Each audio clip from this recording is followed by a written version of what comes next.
You got your mama's sunshine, you got your daddy's rain. You're like a piece of heaven in a hurricane, and it's bubbling over like a sweet... So today we're talking about what happens when life doesn't go your way. And for me, it's happened a lot, you know, since I was a child. My daughter she keeps asking me for a cat, right? And I remember when I was 5 years old, grabbing a cat, and I had my shirt off, you know, I was outside in the front, and that cat just sliced me all the way up and down. And, you know, that day things were not going my way. And so ever since then, I've had a dislike for cats. I'm also allergic to them, but I've never liked cats. I think you inherited it. Yeah. I'm just not a cat person.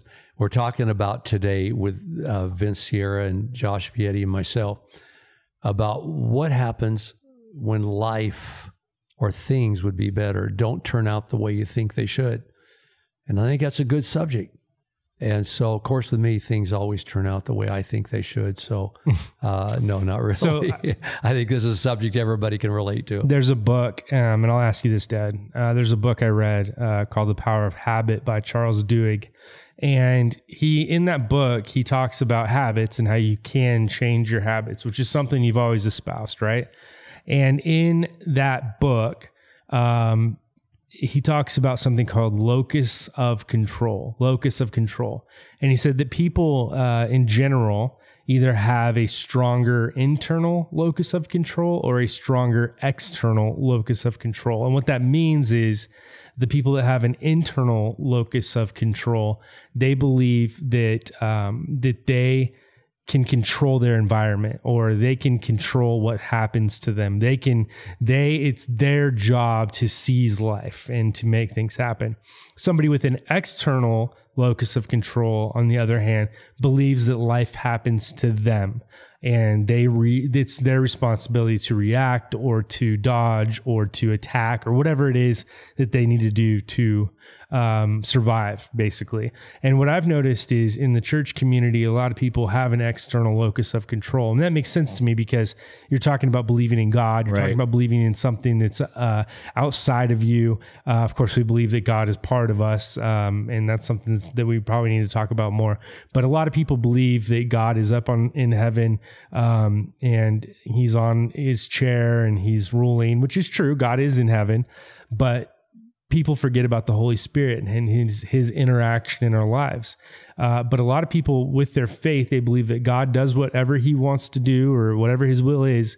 That's what leads us. That's what guides us. And so they react to that. But other people believe, like you, Dad, you believe you can actually get a hold of God's heart and you can actually wrestle with God in a way and actually plead your case to God, and that he will change his mind based on what, you know, we feel we need sometimes. Now, that's something that's dangerous because you don't want to say that we know better than God. We don't want to say that we are better than God. But all throughout the Bible, I've seen you see stories of people who beg God for something, and even when it's not the best thing, he'll give it to them and he'll show them why. Even though we know God probably doesn't change his mind so much as he states something that was his will all along. I know one day I was in Las Vegas driving down Freeway 215, and I can't remember the exact verse he drew me to, but I was arguing my case with God. And basically, if I remember correctly, it went something like this: God, I wouldn't even be in this mess if I wasn't trying to do your will. Give me a little bit of grace. I know what I did was wrong, but God, I started out trying to please you, and I just got caught up in the moment. I did something wrong. Right. If I wasn't trying to please you, it wouldn't have happened. Anyway, long story short, God spoke to my heart, and a verse came out of nowhere. It says, read this verse. And so I pulled over into a parking lot of a Walmart or whatever, and I opened the Bible up. And the verse said something like this. It says, I love it when you argue your case with me. God wants relationship. There are some segments of the church world today that believes, in God's sovereignty, he just says this is the way it's going to be. You have no say about it. It's his will. I believe we have a relationship with our Heavenly Father. And I believe that in the Bible, the phrase was used to describe the Father and Son for a reason. I mean, there could have been a lot of phrases that God used to describe his relationship with his son. It could have been master and slave. It could have been, many different things. But he said, you'll understand a father and son relationship. And I believe that's what I have with Father God. And so when things don't work out, I always feel I can go to God, talk it over with him, and either he will change the way things are, or he'll make something better over on this road. I think I'm an optimist. Let me use an illustration I used on the way up here today. A guy one day walks down a road and he falls into a ditch, has a hard time getting out. Next day, he walks down the same road, but he takes the left lane, way over by the left, still falls in the ditch and can't get out. The next day, he walks down the same road and he walks away to the right, still stumbles, falls in the ditch, and has a hard time getting out. He does that for like 7 days, tries walking different ways. He keeps falling in the ditch. And finally, one day, he wakes up and goes, I'll just walk down another road. And that's smart. Right. And so with me, that's kind of the way it goes. God, I believe you can fix anything. When things don't work out, I think you can still make them work out. Maybe in a different way, but I think you can still make them work out. And if you can't make them work out, show me a better road. Romans 8:28, for God causes all things to work together for good. Right. That to that love him and are called according to his purpose. Well, I mean, think about the prodigal son story, right? For those of you guys, there's a passage, a parable in the Bible that talks about the story of this father whose son decides that he's going to just up and leave and he wants his inheritance, right? Well, you have two things going right immediately, right? The father, he changes his whole plan. It's not going the way he thought it was going to go, right? He thought the son would stay with them, work with them in the land. He would eventually take over everything. Then you have the son who's like, this isn't going the way I think it should go. I'm going to go do my own thing. And it says that the son goes out, does his own thing, and it doesn't work out the way he thinks it should work out. And then he comes back, and then there's a third person that gets involved and says, it's the other brother. And he's like, wait, this isn't how this should work out. We shouldn't let this guy back in. So you have these stories in the Bible and this parable about it not working out. But like you said, Romans 8:28, it ends up working out because God's involved in it. And I think that's huge. I think one of the things that happens, and I think when people immediately think about this, like what happens when life doesn't work out, they start thinking about the bad things that happen to them. Wouldn't you guys agree? Yeah. Like the things that, like you said, the things that they can't control. The big question from an atheist perspective is, if God exists, why does he allow bad things to happen? Right. And I think that's where people's mind go immediately is like, how can God be real? Or what do I do when these circumstances that I thought, and you've heard this probably before, Pastor, I thought God loved me. I was going to church. I was doing all the things I thought I was supposed to be doing. And then life hit me. How do we respond to that? I'm going to ask you a question. Okay. Does God ever allow or will bad things to happen for his children?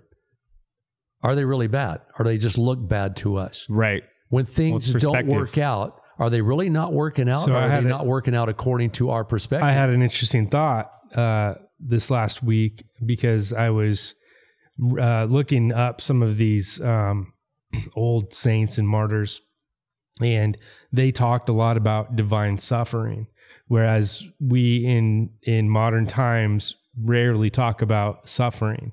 But there are scriptures that basically say that we ought to pick up our cross and follow Jesus. And so we have to go through suffering. I talked about my depression and the difficulties I've had the last couple of years. That disease had caused me to be a very difficult person. I caused a lot of heartache for my wife. I caused a lot of heartache for even my children. I caused a lot of heartache for my friends because I was in pain. And so pain was a thing that we were all feeling. And at some point I had to ask myself, how am I acting this way? How am I doing these things? How am I being this person when I'm supposed to be somebody else? And I'm not saying that it was divine suffering, but I am saying that my choices, which were very negative, and I hurt my wife, I made bad decisions. My choices were something that God allowed me to make. And then he allowed me to feel the pain of it. And so in that pain, I knew I needed to make some changes. And then through, like you said, my wife, she's been amazing. She's been very encouraging, but she's also been very truthful to me. And she has she has helped me understand the importance of getting help from specific people. And so when I was in the middle of this, actually I was in like a pinnacle of pain. I was in a hotel room and I was like, man, I'm so depressed. I'm so down. I don't know what to do. And I just felt this little whisper say, go back and fix it. And so I got in the car and I drove back. And then I prayed and asked God where to go, at the behest of my wife, yourself, some other people. I prayed and God put the state of Washington on my mind. And I ended up Googling Washington, and through the pain and not wanting to leave and be away from my family for a full month, which meant I was going to miss Father's Day, right? 4th of July. You and I hung out on Father's Day because you drove me to the airport at 4 a.m. And then I got on a plane. I missed 4th of July. There's a picture of my daughter just looking at the fireworks. Like I missed that moment. But the truth is that in pain, I was making bad decisions that were making it worse for me and for the people around me. But it was through that pain and through that disappointment and through that frustration that God has taught me so many new things and things that are going to be with me for the rest of my life. Things did work out. They were supposed to work out for you. Could that have been possible? Or I don't think all my decisions were God's will by any means, but I do believe that God used it. And that to me is a miracle, that he can use somebody who's broken, who's beat down, who's making bad decisions, that he can use someone like me and use my wife and use you and use my friends and use all these people to influence me to make the right decisions and to get the healing that I need. For those of out there who might be new to the podcast, new to our church, new to all of us, Josh suffered with depression for a lot of years. I don't know if you remember when you came into my office. Oh gosh, it's been years ago. And we were talking, and in the middle of our conversation, you said, Dad, you don't get it. I just want to be happy. And so Josh was smart enough to know, and through circumstances, he saw the need to stop this merry-go-round and go away for 30 days and get help with depression. Sure. Is that true? Yeah, absolutely. For there people out there might not know what we're talking about because they're kind of coming in the middle of the conversation. I went to a place in Washington called the Center, a Place for Hope, and it's amazing, and I recommend it. I also recommend getting help if you need to get help. Church leaders are amazing. Prayer is a huge tool. I think that prayer is everything. I think God is the one who ultimately heals, but I do believe that God also leads us to the right places, to be alone, to be away. And at this place, I was able to learn a lot about who I am and what has molded me to become the person that I am today, and to realize that I'm not all bad, but there is a side of me that can be influenced to do bad things, or influenced to think negative thoughts, to just really be negative and let that pain basically keep me out of the game. And so that's what was happening. Right. Because I was not only out of the game, I was on the sidelines paying attention to some other game, like I wasn't even there. And so I talk about like missing that moment in 4th of July with my daughter, but I would have missed it anyway because I wouldn't have been there if I didn't get the help. You weren't truly present. Right. Exactly. Yeah. And so with depression, and I didn't think this is how my life was going to go, by the way. I thought that it was going to be a gradual up, get better and better and better. I would say there's a joke going around for the last couple of years that I was more spiritual and I was a better Christian when I was younger. And that's true in a lot of ways because, but it's also not true in a lot of ways. It's true in the way that I had a lot of faith when I was younger. I had a lot of expectations from God when I was younger. Now I have less expectations, but I'm starting to regain that faith. But what happened with depression is it was like a wall keeping me from receiving God's love. I was teaching it. I was telling people that they should receive it, but I wasn't receiving it myself. I would always preach the scripture, love the Lord God with all your heart, soul, and mind, and love your neighbor as yourself. And I always taught it as 2 commands to love, but there's really 3 commands to love. It's love God with all your heart, love your neighbor, and yourself. And the whole idea of loving myself was really foreign to me because I thought it was unbiblical. But there's a big difference between what Jesus says, not to love your life, but to, if you love your life, you'll lose it. Right. And if you lose your life for my sake, you'll find it. But that's based in love, and that's based in worth, and that's based in understanding that I have reasons to work on myself so that I can be in the game with my family, with my friends, with my church. And I think going back to that verse, if you seek to save your life, you'll lose it. And if you lose it, you'll find it. In the context of that verse and those verses, I think it talks about, one of the words could be lose your ego. Yeah. Lose your ego, and you're going to find what real life's about. Right. And you kind of lost that. I mean, very humbling to get up and say, I'm a pastor. I've been trying to tell you how to live. And most of it was truth. It was.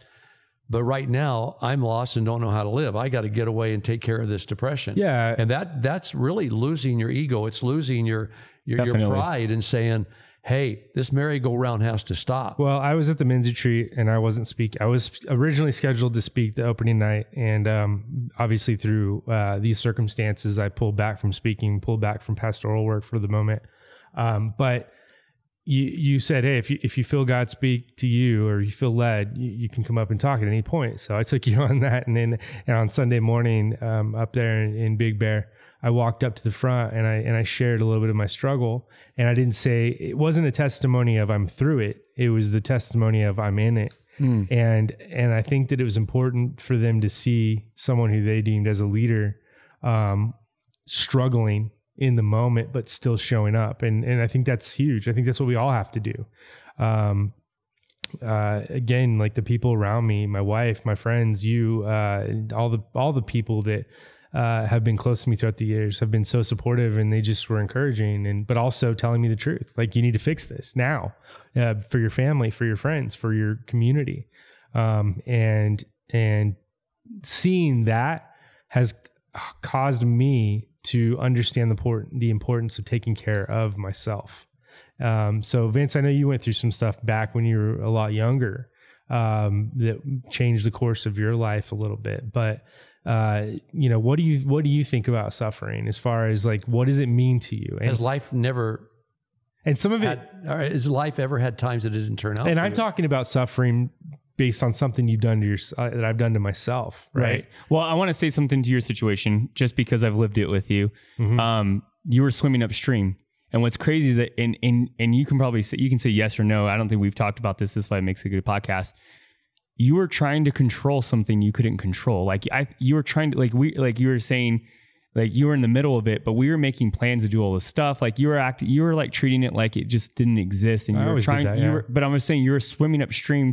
And in that, I think in a lot of ways, when you're going through it, when you're going through a problem, you just think, well, I can just punch this thing in the face and keep going, right? As men, we think we can just keep going by just brute force. And sometimes that's true, right. Brute force can get you through situations. But you're in a situation that there is no... Well, I've been taught to fight. And I learned through this process that there are different ways to fight. You can jump up and hit it head on, or you can be strategic and strengthen your base and wait for another day to rise up and allow God to rise you up. You know what I mean? And that's different. It's a different way of fighting. Just strengthening your foundation, strengthening your faith, strengthening your reliance, strengthening your relationship with God, and understanding that there's a lot of humility in that. There's a lot of laying your life down. There's a lot of saying, I can't do it on my own. And that's how I'll win this battle. And now if I don't do that, I'm going to lose. Going back to you though, Vince, we were talking earlier. Tell us about a time in your life when things didn't work out. Well, the way you thought they should work out. I mean, early on, so definitely I got to see suffering through a completely different lens. I was raised with, when my sister lost her life when we were really young. I was 5 and she was 4 and she got hit by a car. And being a parent now, I mean, I can't even imagine what my parents went through. I thought I understood what they went through, but I don't think there was just no way I just can fully ever grasp it. But I grew up with my parents living in that and seeing them suffer, and just the havoc and just wreckage that it brought them through. Now, at that time, I would say that neither of them were following God at all. And so they were reeling from like, why would this happen to us? How could this happen to us? If God is real. But what was crazy, which was always crazy, my mom put a cross on the wall. Mind you, not church people. We didn't go. She'd put a cross on the wall, and she's like, that cross is for Amber because she's in heaven. She wanted to believe with all of her heart that once again, she's going to be reunited. And you probably see this a lot, Pastor. She's going to be reunited with, her daughter. And as kids, we, we're like, oh, we're going to see her again in heaven, and that's what we believe. But she had that cross on the wall, and it was the cross of Jesus, very traditional. And as I got older, I ended up finding Valley Bible Fellowship, which is so crazy. It was in the back of our neighborhood, and we had Donna Clegg. I was a trouble kid in the neighborhood, as you can imagine. I wasn't a trouble kid, was I, Pastor? No, not at all. You went to Valley High School when it was young. I've had my times, guys. But I was a trouble kid in the neighborhood, so she invited me to church, and that was the first time I had seen something that was different than just the ordinary, like, hey, there's this God that he's loving you, he's pursuing you, and he wants to help you fix your problems. Now, telling that to like a 6th grade kid, a 5th grade kid, that's, mind blow. But what's crazy is knowing that my family suffered, knowing that I was suffering, knowing that I know this traumatic thing happened in our life. I was able to, like you said, look at the Romans 8:28 in my life and say, God has a bigger plan for my life. And I'm not going to let this thing tear me into the ground. I'm not going to let this thing depress me. I'm not going to let this thing overcome me, but I'm going to keep moving forward. As Joe Dirt, to simplify it for all you younger people or older people, Joe Dirt says, keep on keeping on, right? And that was my motto. I knew that I had to move forward, that I needed to progress. And it wasn't by my strength alone. It was through the strength of God and then the people around me. I had a really good youth pastor at the time. I had a really good support system, and they were able to help me understand like why something like that would happen. How old again was she when she died? 4. And how old were you? 5. You were 5? Yeah. 1 year older. 1 year older. And you don't have memory of it, right? What's crazy is, and I always tell my mom, she's like, do you remember? I'm like, it's like scarred over. Like I just, I have like glimpses of things that I think happened, and like the way that I thought I was outside when it happened. So if they never told you that happened, I wouldn't believe it. To be honest with you. Isn't that wild? That we suppress those emotions when they're too hard to deal with. At that young age, especially. Yeah. I mean, even now, if you had to tell, like, hey, if, my parents didn't say this was a thing, if they came to me, in my 40s and said, this didn't really happen, we made it up. We talked about it. Yeah. I'd be like, well, that makes sense. Yeah. But I mean, I know it happened. I mean, we visit this, obviously, but it's crazy what our bodies will do to protect us and what our minds will do to protect us. But I really do think, that God was there, even though I didn't, as a kid, I think God was there for me, looking out for me, even there at a young age. Now people can say, well, why wasn't he there for your sister? And that comes down to just, it was a situation that, that it was just almost you as a parent now, I would say it's controllable, but again, it's like so many things happen so fast. It's just, things are uncontrollable sometimes. Well, and so with my circumstance and my circumstance was, self-inflicted, but it was also based on something that I had going on in my brain, right? Mm-hmm. Yours was something completely out of your control. And then there's other things that are hybrids, it's like partly in your control and partly out of your control.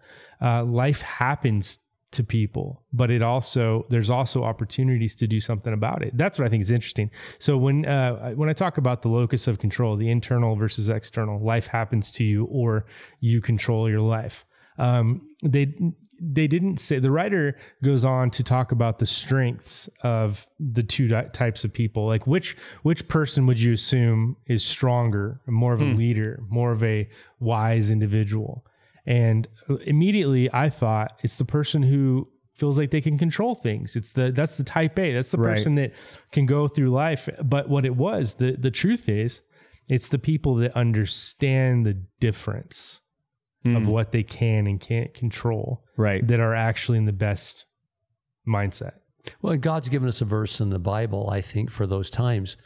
And again, it's a verse most everybody knows, Romans 8:28 again, that when life doesn't work out, things don't go the way you think they should, then God will enter the picture, and he will cause those things. He'll be the cause of those things working together with other things to bring good in your life. I've heard you preach this, and I've heard you counsel this, that if somebody is praying for somebody else to come to the Lord, that you always say, well, pray that their life gets difficult, because they won't come to see God. the need for God. Because if I walk up to somebody who's driving a Lamborghini, they've got a hot blonde, and they're just, living life, cash is flying out the back. Like, life is amazing, right? And what you imagine to be amazing. Right. And you go up to that person and say, Jesus can save you. They're just going to laugh and say, from what? Yeah. Well, what I said earlier, let me clarify it. There are a lot of times when we say life is not working the way it's supposed to work, when from God's perspective, a lot of those times it is working exactly the way he thinks it should work. Or maybe it's working the exact way that he has to let it work in order for the desired circumstances to come about with you. Well, remember that book, Fox's Book of Martyrs, right? Yes. Right. I remember reading that when I was young, and just thinking to myself what their mindset must have been when they realized that they're going to be killed for their faith. They're going to be martyred for their faith. Do you think that they had the thought of, what? Really? This is how it ends? There was their perspective and there was God's perspective. Again, God's perspective is totally different than ours. I mean, God's looking down and seeing these men and women burned at the stake. I mean, there was one story, if I remember it correctly, where one of the men that was going to be burned at the stake told his family, said, look, I don't believe there's going to be any pain in these flames. And when I get in there, if I start raising my hands and praising God, you will know that's a sign there's no pain in these flames. And so from God's perspective, God's looking down going, that's my son. And you know what? He's going to be in heaven, immediately. Right. And things are going to work out pretty good for him. Right. Now, his family's going to go through a lot of grieving, but I'm even going to meet them in such a dynamic way that things are going to work out pretty good for them. Again, when God's in control, not always can we rely upon our thoughts or our viewpoint of life not working out. Right. It might be in some of those circumstances working out just fine from God's perspective. Right. But from our perspective, we say no. Now, in light of that, there are other times where, like your sister, there's no way I can see that God was saying, that's great. That's what I need to happen. This is what right. No, there's no way. Right. I've said to many people, and I continue to say it, God cries with you very often. People will come to me and say, man, where was God at? How come God allowed this to happen? I will say, you know what? Life happens. Right. And God has to allow life to happen to a certain degree. And God now cries with you. Right. He hurts with you. Although from his perspective, it's working out pretty good. Right. But he knows from your perspective. What about that story, Josh, about Jesus where he goes to the tomb of Lazarus who's died? And when the women died, he weeps. He's dead. He's dead. Yeah. Lazarus is dead. Dead. He's dead. And so when they weep, Jesus weeps. Now, did Jesus know the outcome of that situation? I'm sure he did. Right. He was God in the flesh. Right. But I believe when he saw them hurting at that moment, he hurt with them, even though he knew there was going to be a good outcome. See, I don't know if he knew. And the reason, this is just a thought for theology's sake, I guess. But I kind of feel like Jesus was in a place where he knew what he needed to do in the moment, but I don't think he always knew what the outcome was going to be, because and my reasoning scripturally would be the Garden of Gethsemane, right? Where he's praying and asking God, if there's another way, another way, can this happen? Can this go a different way? It's like, maybe he knew in his heart that that's what had to happen, but he didn't fully like. But let's reframe that a second. He knew that whatever he asked the Father would do if it was according to his will. And he knew what he was going to ask the Father. Right. And I think he had a lot of confidence knowing when I ask him, he's going to do this. So that is a good question. Jesus, again, was the pioneer of our faith. Right. And there's even an occasion in the Bible where he prayed for a person to be healed and they weren't, and he had to pray the second time, which really shows the human side of his godly being. Well, I think we'd be foolish not to talk about this for a second. You were handed, talk about things not going your way. And I would say, and this is crazy, you got handed not one death sentence, But too, so I mean, for people that have never heard this podcast, don't know your backstory. I mean, this is huge. Well, you know what? Before we started the podcast, I'm sitting here and we talked about the title. We're going to talk about what happens when things don't work out in life. Right. And I said to you guys, I can't think of a time in my life when things haven't worked out. And that sounds really boisterous. It sounds probably like I'm not living in reality. And then all of a sudden you said to me, what about the times you were going to die? Right. Did life work out for you at that time? Right. And the one time for sure, I was diagnosed with leukemia, CML, and that was way back decades ago. And I was told by the doctors at UCLA, Dr. Charles Sawyer, that I would not live past 4 years for sure. And it was a death sentence. And I remember that day very clearly. I sat there and I thought, wait a minute, let me pinch am I really hearing this? I won't live past 4 years? I'm going to die? Well, let's back up a second. My appointment with him was later. The first time I really heard it, I went down to Samson Clinic for just a physical. I had some things I wanted them to look at. And before I went down, this was the days where we didn't have the internet. We had these big, thick medical books. Right. And so I'm looking at my symptoms because they had called me. I took a routine blood test just in my physical, with my physical. And they called me and they said, your white blood cells are high. And so anyway, I got my little medical book out, the book from hell at that time. I started looking at all my symptoms and I looked at my wife and I said, Debbie, I think I have leukemia. And Debbie says, no way, no way. She said, no. I said, I've been reading through the symptoms. I think I might. Or not symptoms, but just the fact that your blood cells are high and this is happening, this isn't happening. So anyway, when I left that day, I said, I think I have leukemia. And she says, no way. She didn't go with me. She thought it was nonsense. Your mind's playing games with you. I went down to the doctor and I sat in there and she was looking at my blood. She did another test. She did a bone marrow biopsy, did some things. And she came back, and I'll never forget that day. This doctor did not have bedside manner. And she sat there and she's talking to me and I said, do you think I have leukemia? And at that time when I said that very second she got a buzz on her phone or whatever, she says, I'll be back in a second. And oh, by the way, she threw a pamphlet at me, said, you do have leukemia. Wow. And walked out of the office. And I'm sitting there by myself going, what? Looked at this pamphlet she gave me. It says, you have 3 to 4 years to live. And so right there, my world stopped. Right. And I went, what? And so I left and she made some other appointments for me. I remember getting on the elevator that day. People were talking about, where are we going tonight? Where are we going to eat dinner at tonight? And I just thought, my world stopped. Wow. I'm dying. Yeah. And I was in shock going 3 years. I'm in my 40s. I'm 40 some years old. And so, yeah, life did not work out on that occasion.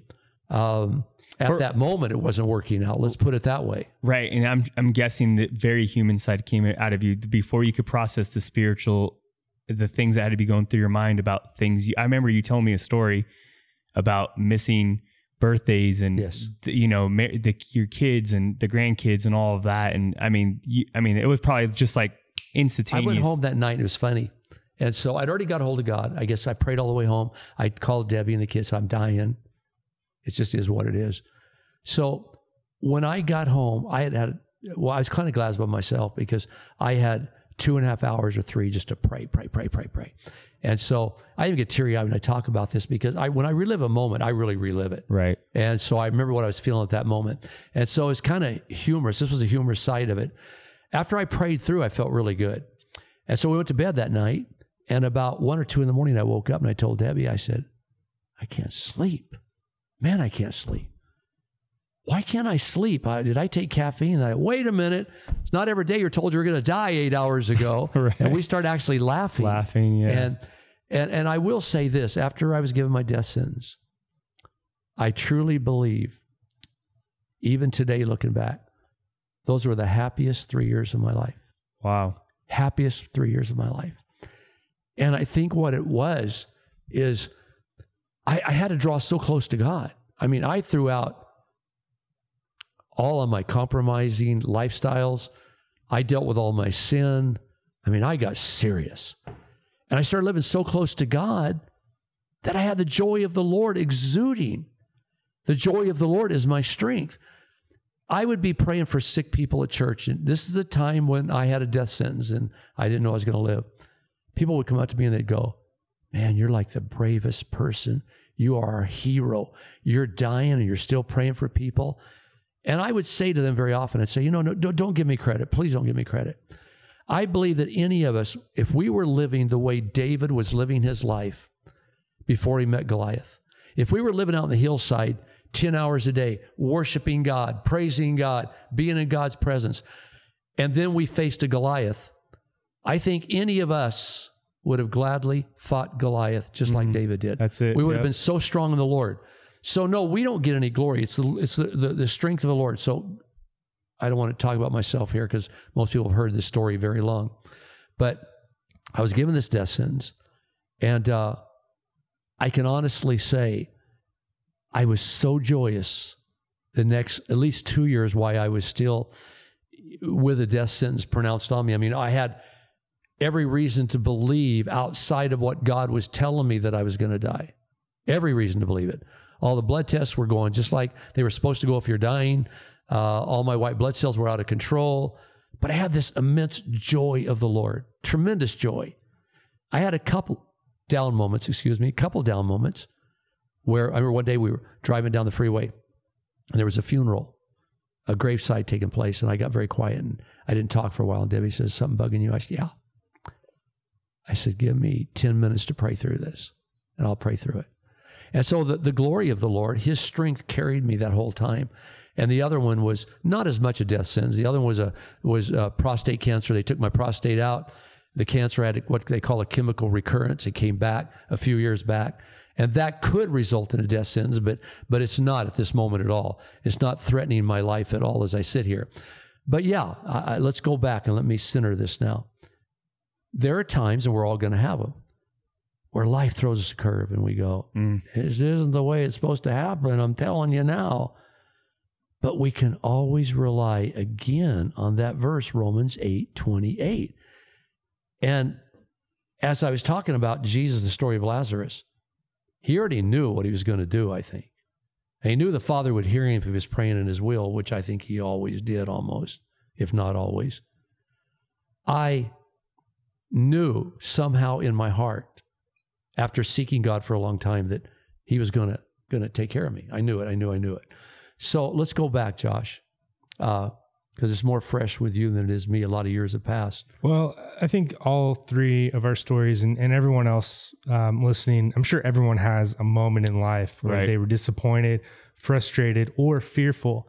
And I think fearful is where the devil likes to keep us, in the state of fear, in unhealthy fear, not healthy fear, because there's a difference. You said something a minute ago that if we all were in the mindset of David before he fought Goliath, that we would have done what David did.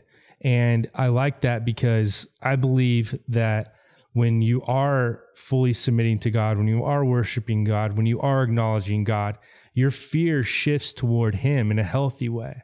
That fear ultimately is respect, is what it is. And that's the healthy fear, the respect of what something can do. If I'm afraid of a black widow spider, there's a respect. That's a healthy fear.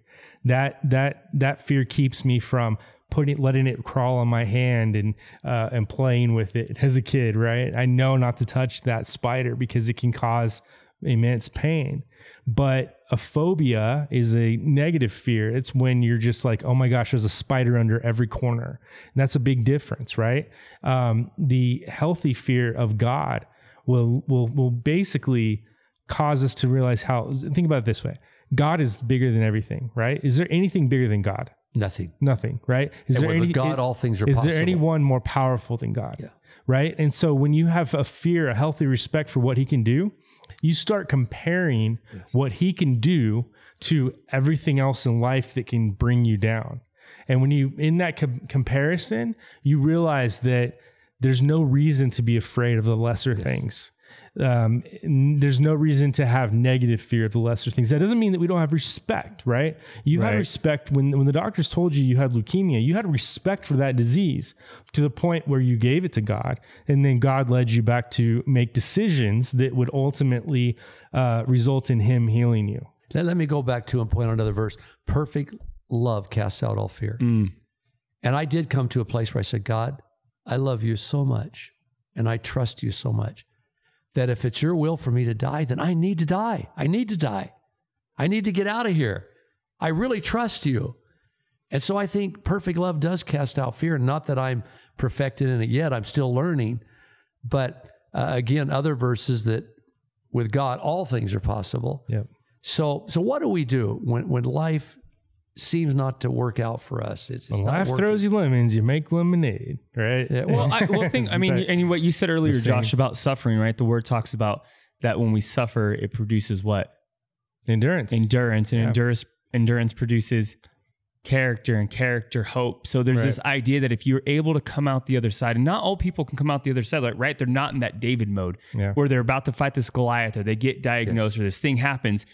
They cannot get through the suffering, but if they can get through the suffering, if they can get in that mode, then God's going to do this work in them that would have never happened if they can get to the other side. And how can they get through the suffering? Number one, start abiding in the Spirit.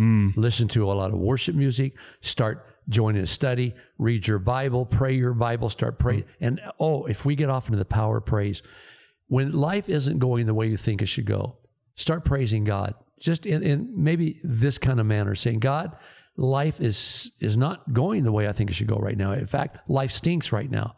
But I'm going to praise you that you're still on the throne. I'm your kid. You love me. You're going to work things together for good. One of our most destructive habits is our thought patterns, if they're negative, right? Right. And so we kind of tell ourselves a story about ourselves. And there's an internal narrative happening if David, before he fought Goliath, had an internal negative story, and he was saying, I can never be better than this. I can never fight a giant. I can never be this person because I'm a lowly shepherd and I screw everything up. If he would have been that guy and he would have saw Goliath, he would have felt so much fear that he would have never stepped up. Right. And so it's not easy. It's not easy to change your mindset, but it's important that we have enough faith in God to understand that God saw something in us worth saving. And I say to new Christians too, start trusting God in the little things. Start with the little ones, baby steps.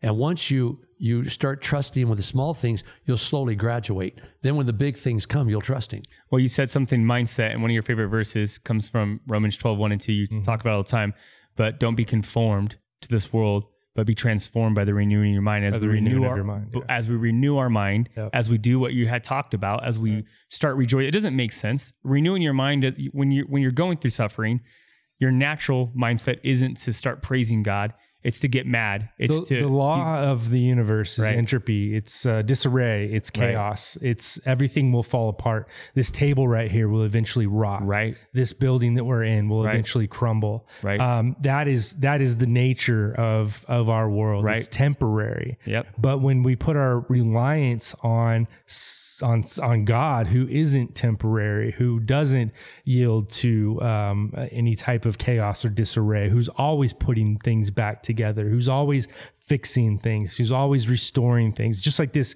Mustang you have in your driveway right now. That you don't quite believe in it. I do. I believe. I don't believe in the current state of it, but I believe you're going to get it to a point where it's in a good state, and it's going to be worth much more because of the tender care that you give it. I believe that God gives us that TLC as well. I think that God looks down on us and restores us, and I'm thankful for that because I need it. And last year, I was somebody who was falling apart internally, who looked good on the outside, but I was falling apart internally. I was dealing with addiction to pharmaceuticals, specifically Adderall. Like I was trying to fix a problem in my life, and it became so much a crutch that I was relying on it, and I was preaching on it, and I would get off the pulpit and people would say, that's amazing. And I believe that God does come through for them, but I wasn't in the right state of mind. And so I was headed for a full on crash and burn. But because of God's love first, my wife's love, your guys' love, my friends, my family. God said, no, you're still worth it to me. I'm going to restore you. And I'm somebody who's been a Christian for decades. We need saving a lot. He is our Savior today, tomorrow, next week. And people don't understand that. Some people think that once you get saved, you should be no problems. Right. You should be perfect. You're good. But you're molded and shaped through problems. Problems very often come so we can experiment with our faith. Very often. So often problems come for us to show people around us how big our God is. And so again, it's the frame of mind that we look down on our problems with. If we have as the backdrop of all our problems, we were not meant for this earth, we're meant for heaven. And if we can see it from that perspective, that's really going to help us. We were never meant to live here very long. We're meant to be here for a short time and then live in heaven. And so keep your faith in God, never give up, and understand that his ways are not your ways. His thoughts are not your thoughts. Very often you're going to think life isn't going the way it's supposed to go, when really from his perspective, it's going exactly the way it's supposed to go sometimes. Right. And so if you stay with God, stay with him, stay in him, keep abiding in him, he'll guide and direct you through those times. Also another perspective that I believe is very biblical is the realization that it's not about me. It's not about just me. Not at all. Right? It's about us. It's about a story. It's about something that God is doing. And it's about a story that God has allowed us to be a part of. And it will affect other people. It will affect in a good way, hopefully, but it's so much bigger than us. And when you're able to get out of your mindset, somebody asked me the other day, they said, are you proud of, going through a hard time or whatever, these difficulties? Cause there is a pride aspect to it. It was funny because when I was in these group therapies, everyone was kind of trying to one up each other on their trauma. It's like, no, I went through this. Well, I went through this. Right. So I went through this, and I was laughing, and I actually brought that up in the group, and everybody started laughing, nervously, because they knew it was true. And there is a pride sometimes in going through hard times. Like, well, I'm tough. I made it through. Right. For me, that wasn't the case. For me, it was. I ended up being much more thankful and much more just. Apostle Paul said, "When we're weak, then he's strong." That invites his strength in the picture. Yep. So I want to say to our audience, life is not always going to turn out the way you think it should turn out. Things are not always going to turn out the way you think they should turn out. We're not the author, we're the characters. Right? There you. I love that. Wow. Let's end on that. We're not the author, we're the characters. And so we just have to know that our God is bigger than our problems. And if they do, take us into a lifestyle that we don't understand, they take us down a pathway that's not comfortable, we just have to keep trusting God and say, God, somehow you will take this situation and work it together with many other situations, and it'll turn out good. I'll tell you, it's like the tapestry of a quilt. I'll tell you one thing.